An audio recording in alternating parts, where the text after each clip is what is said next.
Magandang buhay mga paps, welcome back sa aking munting channel, si Mang Bonsai at iba pa. So mayroon ako dito mga paps na material. Ayan, meron ako rito material na tiger bark. Ayan mga paps, tapos minarkot ko yan. Kung tingnan nyo yan mga paps, tinanggalan ko ng balat. Tapos may mga lumabas na mga roots. So kukunin ko yan mga paps. Tapos meron siyang roots dito na mahaba. Ito. Susubukan kong pakapitin dito sa bato na to. Yan. So kukunin ko muna yan. So, tara at kukunin natin yan. Kuha muna ako ng cutter mga paps. So ayan mga paps, at kukunin ko na. Putulin ko to. So iwasan ko yung mga roots. Yan. Dandahanin natin para hindi ma-damage yung roots. Yan.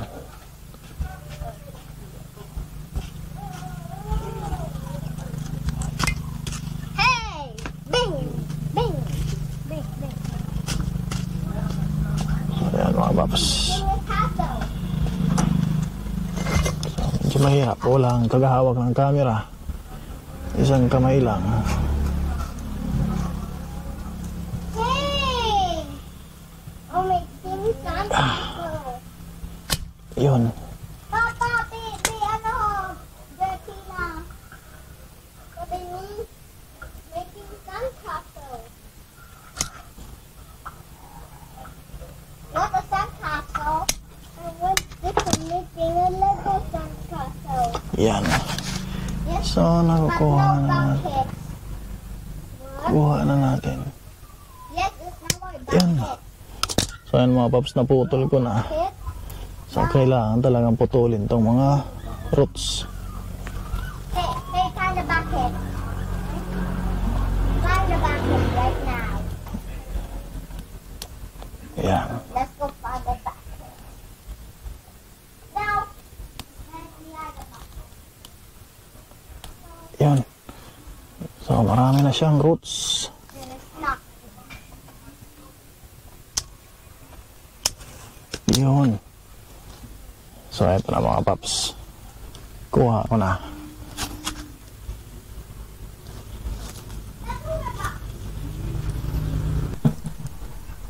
So mga paps, ito yung aking plano. So ito yung napili ko na pagkapita na bato. Tapos dito ko siya itatanim. Then pagka naitanim ko na to, naipakapit ko na dito sa bato, babalutan ko naman yan. Parang extension pa, tanaw mga paps, so ganyan. So dito ko siya ihahanap ng pwesto. Yan, susubukan ko kung pwede siyang ganyan. Ganyan siguro, ano mga paps. O dito.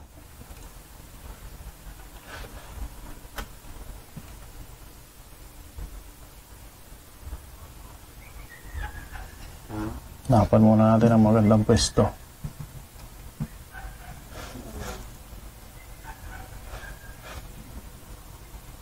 So pwede siguro dito, ano mga paps, ganyan.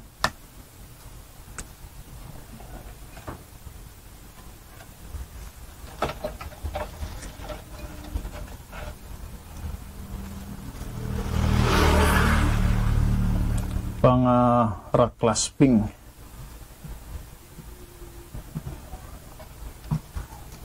So sa tingin ko mas maganda yung ganitong forma. Para nakakapit pati yung kanyang trunk. Tanggalin muna natin tong nasa ilalim na to.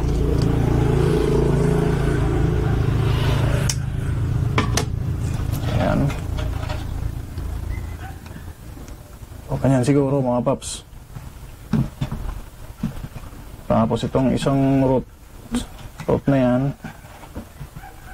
Ayan.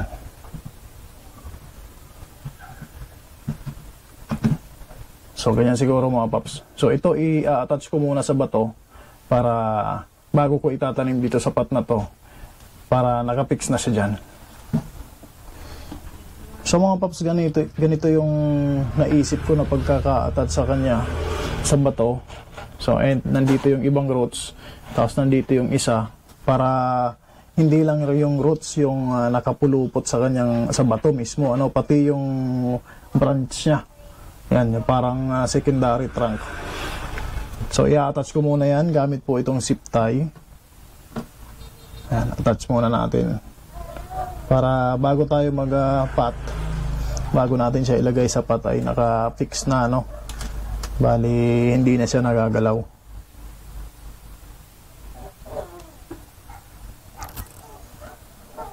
So, pwede rin gamitan ng gamitan to ng wire kung walang zip tie. Para fix na siya rito bago pa natin ilagay sa pot. Mas madali yung nakapix na. So para sa akin mabilis din gamitin itong zip tie kasi titisa na lang, ano. Tanggalin natin yung mga excess. Ayan. Then itong roots na mahaba, pupulupot na natin. Ganyan mga paps. Para pagka lumaki na siya, agad-agad nakapulupot na siya.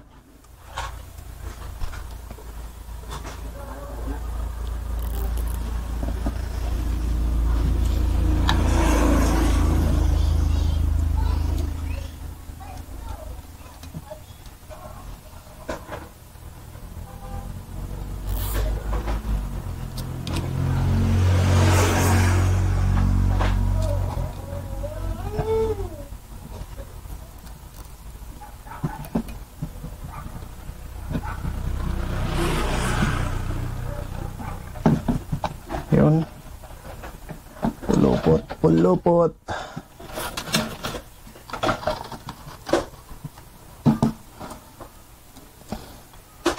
Yan, yung ibang roots mga paps, ayusin na natin sa gusto nating mapuntahan nila para pagka lumaki na sila, nakaayos na, no?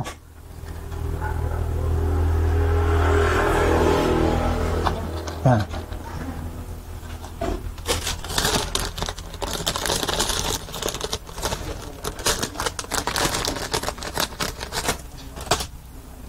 Ganyan yung mas mabilis na paraan para sa paggagawa ng rock clasping. Para sa akin mga paps, maraming paraan ito, pero sa akin ito yung pinakamabilis. Hindi na tayo maghihintay ng sobrang tagal para kumapit agad yung roots.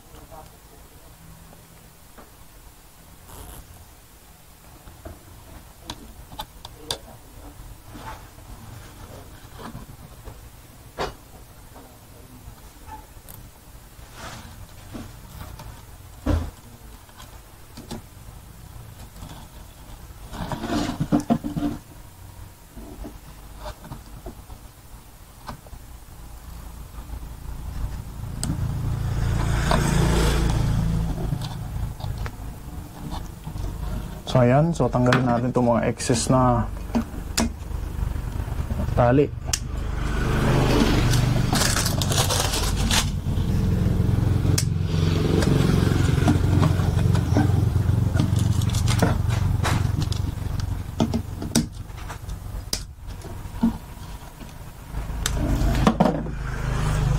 So eto na po mga paps, nakapesto na agad yung roots niya. Pag lumaki po yan, ayan, kapit na kaagad yan. Itong sobra, puputulin na natin to. Hindi na natin to kailangan. Yun.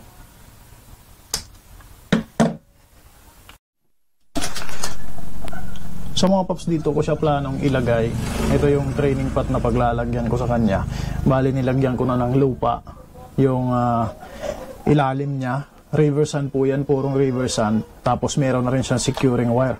So dalawang wire po ito para isi-secure muna yan. So tara, i-secure muna natin to. Kabit natin dyan. Ayan. Para hindi siya matanggal, ano mga paps. Ayan, Unahin natin dito sa kabila. Para kahit na magalaw-galaw man yan, hindi siya matatanggal dyan sa kanyang pat.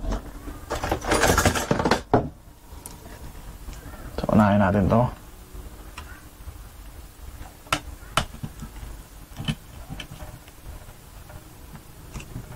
Yan.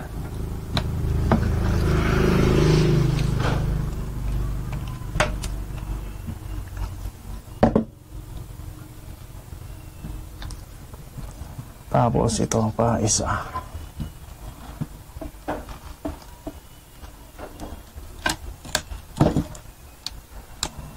Hindi umabot.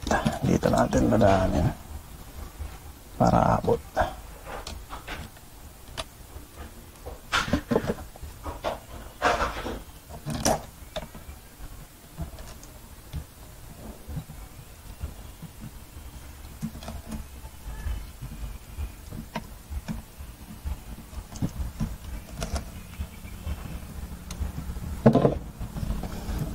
So ayan mga paps, nakasecure na yung ating bato dyan sa training pot. So susunod mga paps, naglalagay muna ko nitong extension. Ito naman yung extension pot. Itong bato ay ilalagay ko ng buo. So ilagay muna natin siya para makita nyo mga paps. Hindi po pala ako nag-defoliate mga paps, para mabilis siyang maka-recover. So ito naman po ay banyan, napakadaling mabuhay.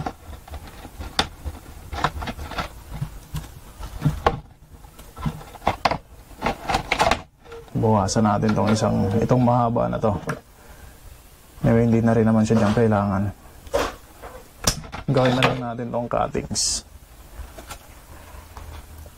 So ayan po mga paps. Kung makikita nyo, buong roots niya, lahat ng niya doon ay mga kukover nitong extension pot.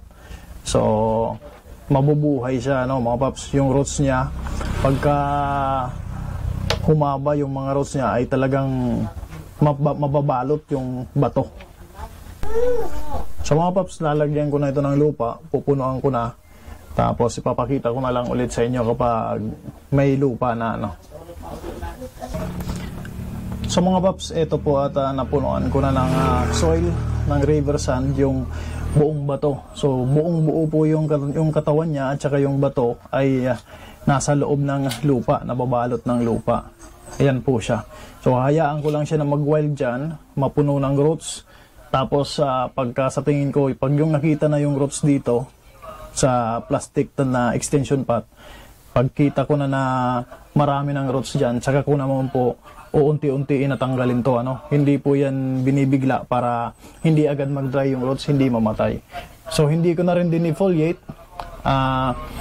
Kaya naman itong withstand sa kahit hindi gaanong dinidilig. So sana ay magtuloy-tuloy siya. So yun ang inaasahan ko po dito sa materialis na to. So yun lamang po, ilalagay ko muna siya sa lilim para maka-recover. So mga paps, hanggang dito lang po muna itong video na to. So sana po ay may naibahagi ako sa inyo, lalo na po doon sa mga beginner din, yung mga nagsisimula pa lang na tulad ko. So once again po, kung hindi pa po kayo nakapag-subscribe, iimbitahan ko po kayo na mag-subscribe. Click niyo po yung notification bell para updated po kayo sa mga susunod na video at updates nitong aking mga video. So, yun lamang po. Once again, magandang buhay at happy bonsai.